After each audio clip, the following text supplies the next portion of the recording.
Regardez Vie de famille avec la Mutuelle Saint-Martin, la mutuelle chrétienne de santé aussi au service des familles.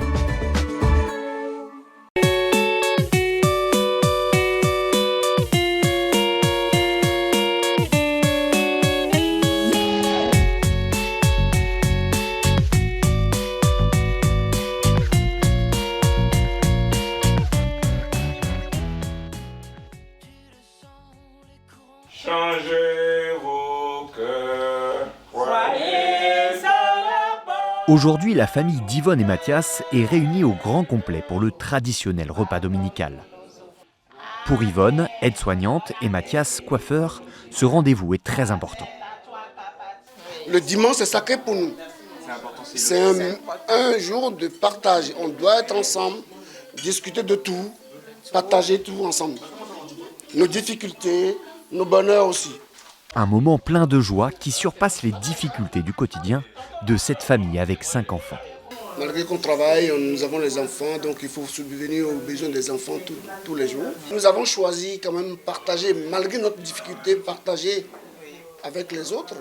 Donc on se serre la ceinture et puis on fait. La famille, c'est la richesse. Ce que nous voulons laisser aux enfants, c'est que malgré si vous n'avez pas quelque chose, mais soyez soudés et partagez le peu que vous avez ensemble. Des valeurs de simplicité et de partage auxquelles les enfants s'identifient. À l'école, oui, c'est vrai, j'ai beaucoup d'amis qui sont plutôt dans le matérialisme, c'est-à-dire ils veulent tout ce qui est un peu marque, tout ça. Et voilà, comme mes parents m'ont transmis, mes valeurs, c'est vraiment être en famille. Pour moi, c'est ce qui compte le plus.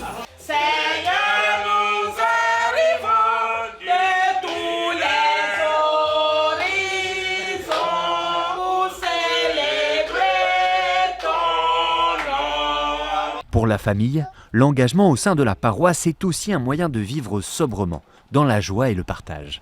C'est très important parce que même si dans les moments difficiles, on essaye de venir se ressourcer auprès de notre Seigneur Jésus qui nous accueille tous les jours. Il n'y a rien qui peut nous détourner de l'amour de Dieu, de notre Seigneur Jésus. Prier, rire, être ensemble, des moments simples et pourtant si précieux.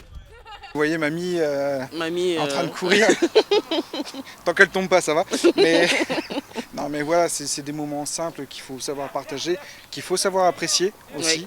Parce que des fois on pourrait se dire ouais, c'est juste un ballon et on court, mais il faut savoir apprécier. C'est plus précieux que ça. Ouais. C'est vrai que mes parents sont dans un HLM et que c'est pas toujours évident au quotidien avec 4 enfants. Mais on arrive quand même à s'en sortir, à partager des moments de joie et de paix. Et simplement quoi. Un moustique. Pour cette famille, leur véritable richesse se trouve dans le partage et la joie d'être unis. Évidemment que nous avons besoin d'un minimum de biens, un minimum d'argent pour avoir une vie digne. Et qu'en aucun cas, Jésus ne promeut une vie de misère. Voilà, la misère, ça se combat. Et ça, c'est très important, parce que chacun a le droit à une vie digne. Je sais combien la précarité peut détruire aussi des familles, vous voyez. Mais je peux dire aussi qu'il peut y avoir beaucoup de tendresse dans une famille pauvre. Voilà. Et qu'il y a une richesse des liens qui est très réelle et qui ne relativise pas la pauvreté matérielle, mais qui la rend viable. Voilà. Parce qu'on donne une richesse autre. Hein. Et malheureusement, beaucoup de nos familles qui vivent dans une aisance matérielle manquent de l'essentiel. Mais j'ai en tête plusieurs familles qui ont une vie très, très simple, des revenus très peu élevés, mais où il y a une joie merveilleuse dans cette famille. Pourquoi ? Parce que ce dont d'abord les enfants ont besoin, c'est quoi ? C'est d'avoir des parents qui sont là, voilà. D'avoir des parents qui leur donnent du temps.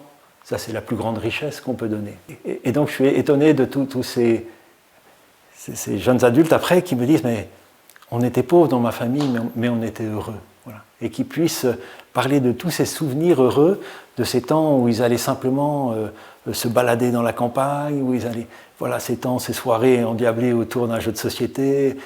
La question qu'on peut tous se poser, c'est de quoi j'ai réellement besoin pour être vivant.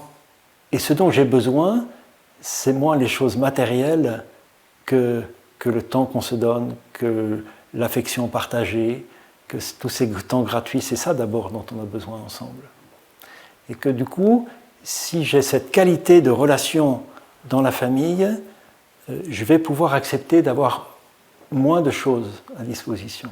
Voilà. Parce que finalement, le désir de posséder, il vient combler un manque affectif, un manque de relation, un manque... Voilà. Donc c'est d'abord sur ces relations-là qu'il faut travailler avant de travailler sur les biens. Le chemin que nous propose l'Évangile et l'Église aujourd'hui, c'est retrouver la joie des choses simples. Voilà. Et réapprendre à goûter la joie d'être, d'exister tout simplement. La joie d'un soleil qui se lève le matin. Voilà, il y a beaucoup de joies toutes simples qui nous disent la vérité, le fondement de notre vie.